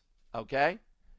Let's go to Matthew in La Plata, Maryland, WMAL. Matthew, thanks for the wait. Go right ahead. Hey, thank you for taking my call. I love the show. And Rich would correct you and give you proper pronunciation, La Plata. Okay. As he said, that is forever what it is, no matter what, which he's correct. Okay. Okay. Hey, I absolutely have to applaud those athletes, those NCAA athletes. I'm watching that whole thing. Absolutely furious. I'm a retired Marine. I'm just angry, ready to crawl out of my skin. Right. I hear you, Matthew. The way to look at this, though, is this. 1, we are winning on this gradually. And 2, they're not going to give up on it. And your reaction and my reaction, and most people when they're aware of this, is, where do I vote against them? It's going to continue to happen in election after election. Well, absolutely. And these ladies need to stand together. They need to speak up, have the courage, get together, get on it. I have 2 young daughters myself. I can't imagine them having to endure being exposed to me, to a male genitalia while they're in their own locker rooms. That should be a safe, secure spot. It's just maddening. Absolutely maddening. And that's why I'm glad, Paula, we went into detail of exactly what a swimmer goes through, and you heard that she's putting a towel over, trying to change at her locker room at a prestigious Ivy League school, and these males went along with it. But it's a changing world now. This is the pushback is very, very real. Oh, without a doubt, and it needs to keep moving, and then it needs to hold fast. I mean, if the UK can figure it out, for the love of God, I'm sure we can. That's a great too. point. Yep. It's really, really pretty cut and dry. On the bill, to the congressman up the road there, please knock it off. Get on it. Vote for it. Let's get moving forward. Let's get the people the benefits who need it, and those would be citizens. And that's going to just make more funds available to American citizens. Exactly. So, there's no doubt in my mind. Not to mention, it's just going to grow this economy, and that's going to eat up more of that deficit. So it is what it is. I got it. It's got imperfections. Every bill does. Every bill does. This one is much better than anything the Democrats have ever proposed. So put it across the finish line. Put it through the goalpost, please. That's Absolutely. all I got. Thank you. Thank you. Thanks call. for a great call. I'll work on that pronunciation. I'll ask Rich about that. I'm looking at Bill Malusian on Twitter. This guy is unbelievable on Fox. First of all, he looks great. The hair guy that does the border. He says if the one big, beautiful bill passes, ICE will be supercharged on a massive scale. $45 billion to move more than double ICE detention capacity to roughly ready for this number? 100,000 beds. Do you understand now? Some of the problem with ICE is they don't have the capacity. It will mean $14 billion for transport and removal, $8 billion to hire 10,000 additional ICE personnel, more than doubling the current 5,000. Let me click on more. Let's see, $1.3 billion for ICE OPLA, additional attorneys. $858 million signing and retention bonuses. That's good. They deserve it.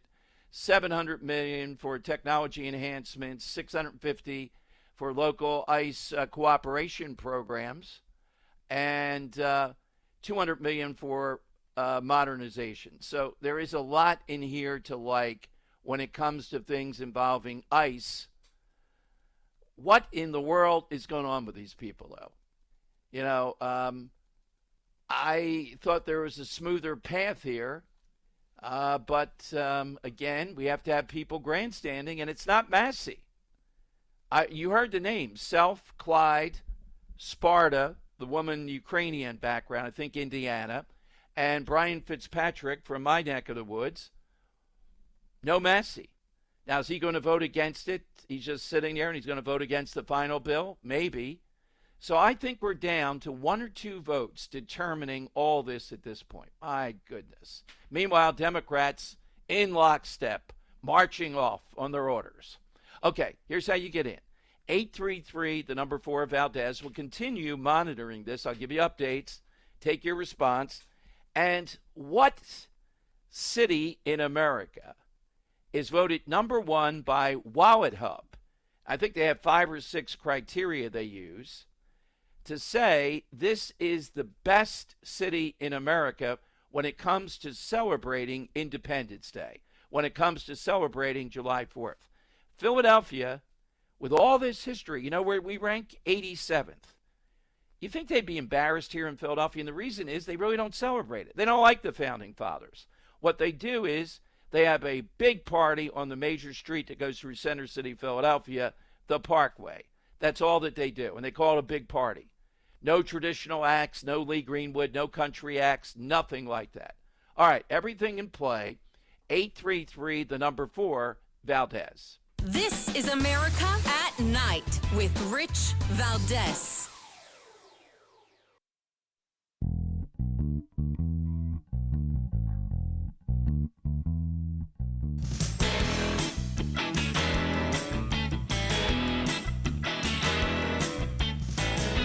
I'm so glad to be on your show, Rich. It's just an amazing broadcast that I hope the rest of America listens to every day. America at Night with Rich Valdes. Hey, it's Dom Giordano sitting in for Rich. 833, the number 4 Valdes. I still see some Republicans have not voted yet, and we have the big 4 out there holding us up. Apparently a real scrum on the House floor with this Congressman Self and Mike Johnson, the Speaker, to get him to move aside. Look, there's grandstanding here. I mean, what the heck are these people doing? Burgess Owens, who played in the NFL, congressman now, says it's on the 1 yard line.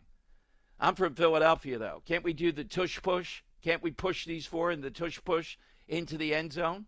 What the heck are they balking at this point, just to have that kind of power for a moment? Still no resolution on it. By the way, Wallet Hub does a good, fun job, and they talk about Independence Day, July 4th. I have the top, maybe 30 or so cities that rank things like attractions and activities, safety and accessibility, July 4th celebrations. What city, I'll tell you in a moment, do you think they rank as number one? Philadelphia is 87th place. Sacramento 10th, Orlando 9th, San Francisco 8th, San Diego 7th, Seattle 6th, St. Paul, Minnesota, Minneapolis, boy, they're very progressive. They're a good place to go for July 4th. L.A., New York is second. Who's number one? I'll tell you in a moment. Let's go to Cromwell, Connecticut, WDRC with Kim hanging in. Hey, Kim, good evening. Go right ahead. Good evening. I'm a retired Medicaid eligibility worker, and I'd like to shed some light on this Medicaid stuff because neither side seems to know any of the basic principles. There are many flavors of Medicaid, but what's all in common is that they have income and asset limits to qualify. So Right. It's really the poorest of the poor. That applies to families. With certain individuals, okay, blind people are automatically qualified because they meet Social Security disability rules as long as their income and assets do not exceed the limit. Likewise, people over the age of 65, okay, as long as they meet income and asset guidelines. Okay. Between the ages of 21 and 65, this is where the misinformation is. People don't just go down to the government and get Medicaid because they want to. When you're in this age bracket, okay, you have to be deemed unemployable because of disability. Disability that is granted by either SSD, SSI, or by the state's own okay, but let me Medicaid. stop you there, Kim. Wait a minute now. So you're saying these people can do absolutely nothing. Is that your argument? They're being asked to volunteer to do something 80 hours a month. This is the thing. If they go to work, okay, in terms of a full-time job, they basically defeat the definition of their disability. Well, wait a minute. That's not a that's not a full-time job. It's 80 hours a month. That's 2 hours a day or 2.5. Don't forget, the state also has income and asset guidelines. Now, certain states, my state is one of them, has what's known as a working disabled waiver. And this basically functions as insurance for a, say, educated person who is limited in some way but really does want to work, but they can't get the insurance. The employer's not going to offer it to them, or they won't get it, okay? That we've had on the books for 30 years in my state, and it was begun from a lawsuit by a mechanical engineer who had no legs, needed extensive medical care, but he said, I can still do blueprints. Okay, well, Kim, let me ask you. Your bottom line is what then? You think Republicans are wrong on this?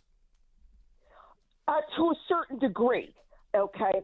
What they misunderstand is if you are between 17 and 64, let's say you're 26-year-old, okay. You get in an auto accident, you get a TBI, you go on Social Security disability, you're not going to be able to work. You're a cancer patient. You're an ALS patient, okay?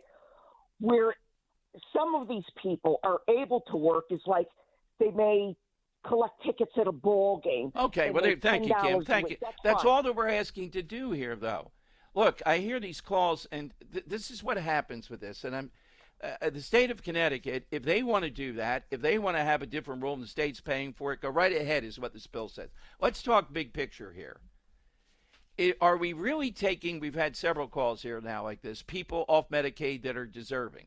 The requirement is minimal. I think there are a lot of people that are able to do this, at least contribute in some way, shape, or form. The calls I'm getting, are so complicated in individual cases. How could I sit here and just say one way or the other about it? It's complicated. But no, I do think this reform is needed. And people that are here illegally should not be on Medicaid. Doc in Wilmington, Delaware, WDEL. Hey, Doc, good to talk with you again. Dom, always a pleasure, but I have to disagree with you on the big bill. Okay. President Trump is 150% right on taxes. He's not trying to tax the working class on tips or overtime. He's 100% right. Some of these other programs that were put in by Republicans and Democrats alike under his first administration and under President Biden, like the rural medical help and the Medicaid, are necessary for poor Americans. They're necessary. And some of the people that are being helped by this are the MAGA nation. What I'm worried about, I want your thoughts on this, Tom. I'm worried right now about the 2026 midterms. If they cut too many people out of the system that are deserving, I think the Republicans will get a slacking in 26 and 28. Your thoughts, sir?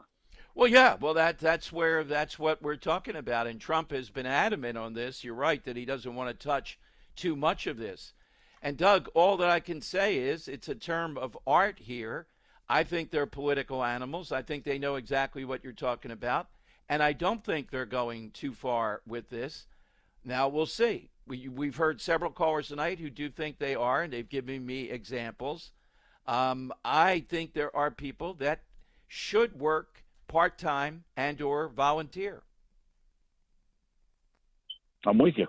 Okay. Well, we're going to see.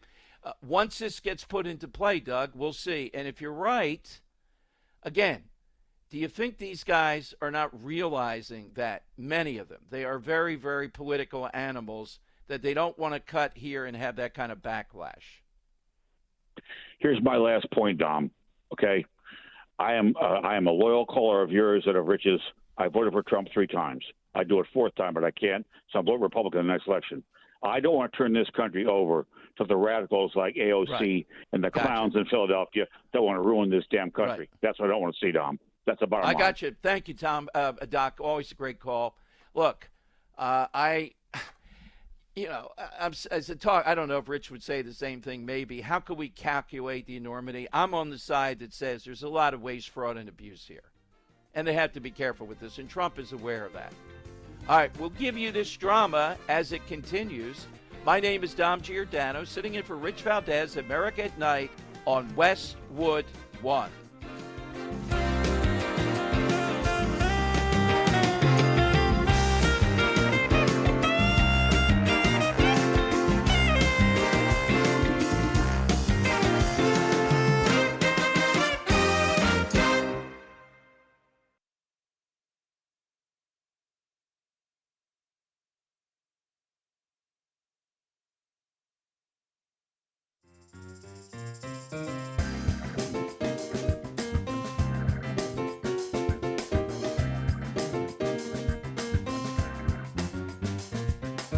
America at Night with Rich Valdes. All right, I've solved the puzzle here. Why did Brian Fitzpatrick scuttle the whole country here? Dom Giordano from Philadelphia, Talk Radio 1210. Bucks County abuts Philadelphia, and Brian Fitzpatrick's a Republican, allegedly. He's the 4th vote here to stop this in its tracks. We're at a hiatus. And the reason is, and I will not compromise on this, and when I tell you what it is, I don't think you will either, just to get over the finish line. I'm tired of this. He's doing this demanding more funding for, wait for it, Ukraine. How much more do we have to spend in Ukraine? The corruption, how many stories have we done? He's gone there many times. He's sincere about that. But my God, the big, beautiful bill, all of this that's on the line, I can't speak. I don't know Self. I don't know Clyde. And I don't like the woman from Sparta, is annoying at best, always a contrarian. from Indiana. Maybe with her it's Ukraine too. Who knows? Those are the four. But Brian Fitzpatrick, I do know.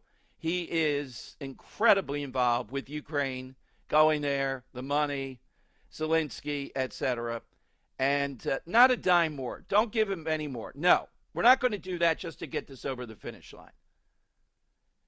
I don't know. It doesn't seem like a primary. We have anybody that would primary him. But this is ridiculous. Ukraine, again. I've just seen on Twitter what he tweeted out with the president, and that seems to be the rationale.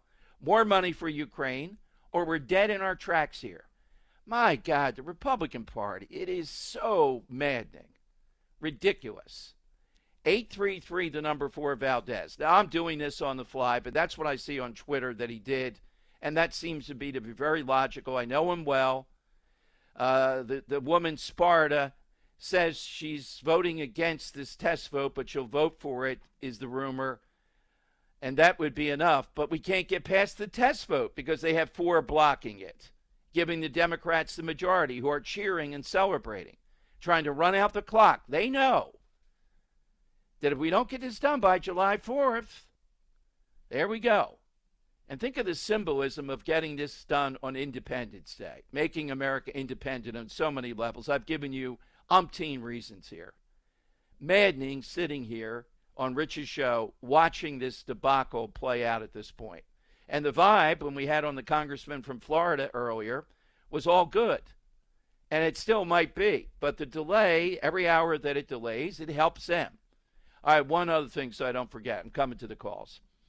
The Wallet Hub says the best place in the country by their criteria to be Independence Day, to celebrate Independence Day, is Las Vegas, Nevada. What happens in Vegas on Independence Day stays there? That's a wild thing. And Philadelphia's 87th. Let's go to David in San Francisco. Hey, David, welcome in. Hey, Dom. Hey, it's. Did you notice that when DOGE was doing their budget cuts, they cut the budget for America's 250th birthday by 80%. So you're wondering which cities are going to have the better 4th of July? Well, thank Elon and thank DOGE. Well, no, wait a minute, though. No, I'm not looking at it that way. Philadelphia ought to be able to do it themselves here. Why does the federal government have to? I think they're suspect of Philadelphia with this. I think it ought to be more of a local thing. Well, that's spoken like a penny pincher. If you want the future kids to have, if you want the future kids to have some idea of what America's principles are about, you would allow each county, each city, each state to have some input, and if they're poor counties, then they should have some grants from the federal government. Well, how about if they teach it in the school and not hate America like the Philadelphia public schools do? Are you aware of that, David? And might I add, maybe San Francisco shouldn't take the names of great Americans off its schools. Are you always a liar, Dom? You're always protecting. Even 20 years ago, you were weapons of mass destruction. You were always lying.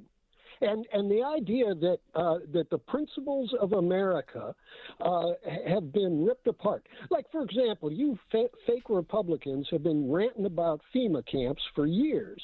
But did you notice that the Alligator Alcatraz is going to be a FEMA camp? They're going to fund it with FEMA money. At the same time, they're cutting FEMA when a hurricane comes in. There's not going to be FEMA, but they're going to take the FEMA money and put it into concentration camps. All right, I'm glad you went concentration camp, David. Have a nice night. I'm glad you're writing down. You've heard me over 20 years. That's quite. I like that. I like when people keep books on me as a liar. 20 years of this. Put that in the page right there. No, let them fund it themselves. Give me a break. How about teaching in schools the greatness of America? Philadelphia public schools don't. You know about San Francisco. You know what they did, taking the names of great Americans off those schools. Couldn't have that. Oh, let's just have a big party and do that. No, how about teaching it day to day? I'm all on board with that. 833, the number 4, Valdes. So it appears that Brian Fitzpatrick is holding up the world here due to the fact He wants more funding for Ukraine, jumping in on this test vote, even though he voted for the House side of the bill. And here I was thinking, all right, maybe he has an objection to the Senate side where they got to change the language when they reconcile. It appears more to me now, no, it's Ukraine funding. I'm so sick of the Ukraine funding and the whole thing associated with it. Enough already. And just think of how this comes back, how this plays right into Democrats' hands with this whole thing. 833, the number 4, Valdes. That gets you to me. Let's go to Jim in Pittsburgh, the great KDKA. Hey, Jim. Hey, Dom. How you doing?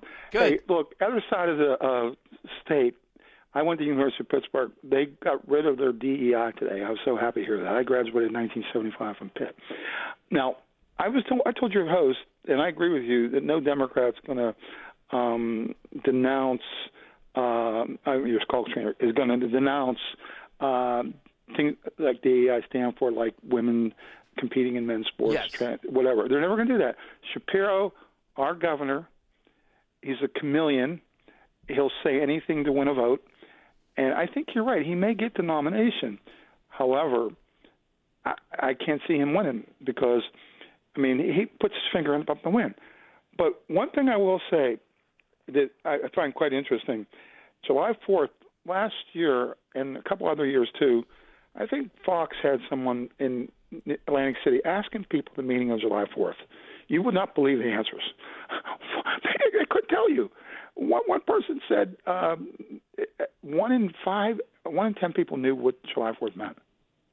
Yeah, it is shocking. And again, this comes back to the schools, the education type of thing, and just plain ignorance, Jim. Thank you very much. You have a great Independence Day. Thanks, Jim, in Pittsburgh. And look, I interviewed today Martina White. She's a state rep in Pennsylvania. About a dozen of these women stand a good chance this week at getting the bill up for a vote, fairness in women's sports in Pennsylvania. Here's why it's important vis-a-vis what we talked about with Penn and Scanlan. If they get it up for a vote, it's going to pass. Then Shapiro is going to have to decide yay or nay. I think he'll veto it. If he does, when he runs, you got to understand what a threat this guy is. If he had been the VP choice the last time, I think he would have carried Pennsylvania. And I am on the other side completely of this guy. The guy from Pittsburgh's right. He's the ultimate chameleon. And I think he's more radical and arrogant. But he's effective politically. This will be something that will be on his record. That's why it's important what's going on with Paula Scanlan and here in Pennsylvania. All right, it seems to me, though, that Brian Fitzpatrick is holding up the world. And what are we holding up the world for? Look, I'm not signing off on this. I'm asking you. Would you say, come on, Don, we've signed off on the SALT stuff, letting them deduct $40,000 in places like New Jersey and New York from their federal income tax because they're living in states that are deep blue, the tyranny of regulation and taxation. All right, we had to swallow that. Some of the House afraid to cut more on Medicaid versus the Senate. We've had to swallow that. All right. More money for Ukraine to get this moving again? No. Just no. It's coming down to this. Out of all this, the Ukraine stuff again, I'm telling you what I'm looking at on Twitter from his Twitter and with what he said to President Trump and then suddenly jumping into the ring to stop this Ukraine. Again, this has to be remedied. And Massey hasn't even struck yet. So if I had to project, I don't think we're getting the big, beautiful bill voted on in the wee small hours. I think it's going to be sometime tomorrow. I still think it will pass. But if Fitzpatrick digs in on this, I'm going to go after this in Philadelphia. We need to primary then the Ukrainian thing over where we are. All righty. Here's how you get in. 833. The number 4, Valdes, gets you to Dom Giordano sitting in for Rich. This is America at Night with Rich Valdes. Call now, 833-4-VALDES. That's 833-482-5337. 833-4-VALDES. That's Valdes with an S.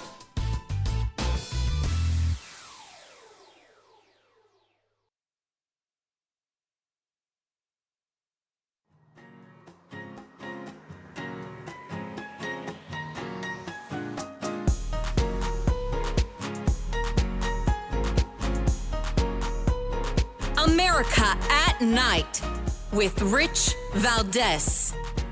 All right, welcome in. Dom Giordano from Philadelphia, and that's important to know because of this Congressman Brian Fitzpatrick. Guess what's happened during that break all across America, the Rich Valdes show? Now, I think there are, in the last 30 seconds or so, 8 remaining Republican votes, but Massey has struck. Massey from Connecticut went from a yes to a no. So now we have 5 no's. You know that you can only have 3 because all Democrats are voting together in lockstep. So now we need these 8 remaining Republicans to vote for this, plus we have to flip 2 out of the 5. And I think the woman from the Sparta representative, she might flip to yes here ultimately, but we have these others. So even if it's Massey, if we can get Brian Fitzpatrick to flip, but you know what?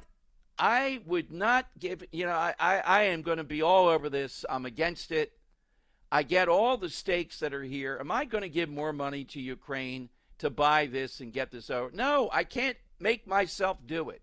As important as all this is, I had to sit here and see these states, California, Illinois, Massachusetts, New York, Jersey, and right next to Jersey, say we're going to let these people take off at taxpayer expense over $40,000 on their federal income tax because they're in a state that brutalizes them, state and local taxes. All right, we did it. Some of the Medicaid reform that did not go through, all right. No, we're not giving more money for Ukraine. Not going to go down that. That appears to be the thing holding it up. And Massey's got to be emboldened at this point. That guy needs a primary. And Elon Musk has to go away also. Elon Musk saying, again, if they vote for this, I'm going to form a new party, the America Party. Good luck with that. Where does Elon Musk think that he has political clout? It was because he was allied with Trump. He's not a political force. He's got money, etc. He says he's going to back Massey. We'll see. Look, and I really like Rand Paul, but it seems to me this contrarian stuff, Massey is just a grandstander on this. Fitzpatrick jumping into the ring like this is a wrestling match at the 11th hour here, jumping into the ring, and apparently, at least looking at his Twitter and what I'm hearing, it's about money for Ukraine. 833, the number 4, Valdes, Valdes. You get on board with Dom Giordano. Follow me on Twitter. I've alerted my people in Philadelphia, and they're tuning in. They're really all over this. We've had a long history of this stuff with Brian Fitzpatrick. So at Dom Show 1210, at Dom Show 1210, love to have you follow. It's going to delay things. I still think in the end, the woman from Indiana will vote yes, Sparta. I think that Fitzpatrick has got to vote yes on this. Massey, I think, is going to vote no. I still think it'll be 3 no's in the end. Let's go to Nathan in Holden, Minnesota, KTRF. Nathan, welcome to America at Night. Thank you, Rich. My concern is on the deficit with this bill.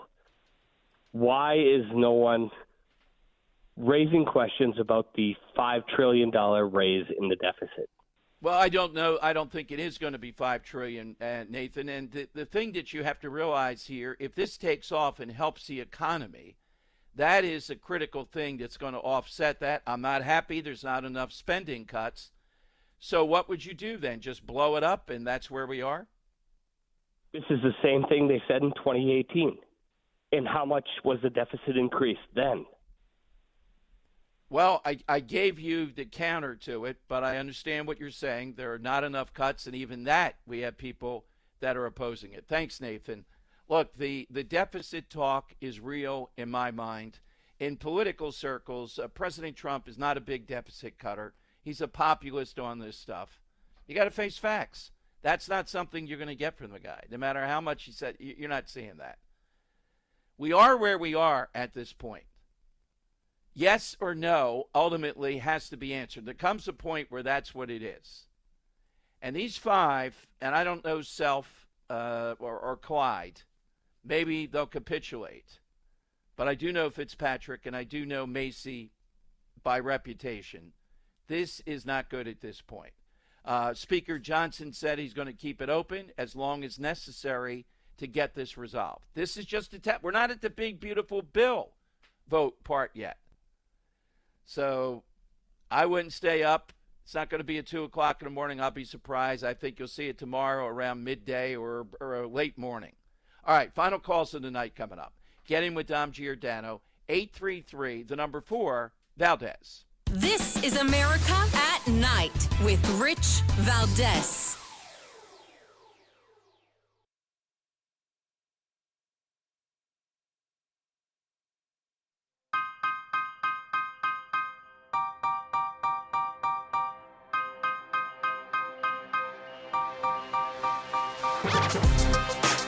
Dom Giordano sitting in for Rich Valdes. All right, this guy I've been telling you about from my neck of the woods, Brian Fitzpatrick, has left the building. I'm looking on Twitter that Brian Fitzpatrick, who voted against the rule to advance the big, beautiful bill, has left the Capitol. That means he'll be unable to flip his vote. He's a member of the Main Street GOP. I don't know where he's holed up. Come on, Brian, get back in there, at least where we can work you over. And it's over Ukraine. It is stunning to me. The Massey guy has got to pay for this too, ultimately. I don't know, in Kentucky, maybe people like this think he's a purist, he's constitutional, whatever. He's turned into a grandstander. So that's where we are. 5 votes, 2 have to flip, at least 2. 5 against now on the rule to move forward. And then the next vote will be Democrats will say we want to recommit, meaning back to the committee. Republicans will win easily on that. That'll be over. And then the big, beautiful bill. But the longer this goes on, the more antsy you get. No, we're not going to give this guy more money on Ukraine. How many more billions of dollars are we going to give on Ukraine in order to buy this vote? We've already done the SALT thing. We've already weakened what could happen on Medicaid. Here we go. I still am in the 90% that by tomorrow, when the America at Night comes on, the big, beautiful bill will be passed. But Democrats are cheering. They're getting more enthused. They're getting behind this. And until you get it over, it was on the 1-yard line. Now we've gotten a penalty. We're at the 5. We need a tush-push to get into the end zone here across America. And we'll see if that happens. I know I'm going to watch a little bit longer after Rich's show tonight. I just wanted to thank everybody for having me again. You can follow me on Twitter, Dom Giordano, at DomShow1210. And thanks to Rich Good for keeping things moving here, and Alex Hinton for producing, and guest Paula Scanlan was great tonight. And I love the representative we had on from Florida, really laid it out well. What do we do with these Republicans that torture us like this? Like, sadly, Brian Fitzpatrick. More money for Ukraine? Come on now. How much more do we have to indulge in this? Dom Giordano sitting in for Rich Valdes on America at Night. All of this on Westwood One.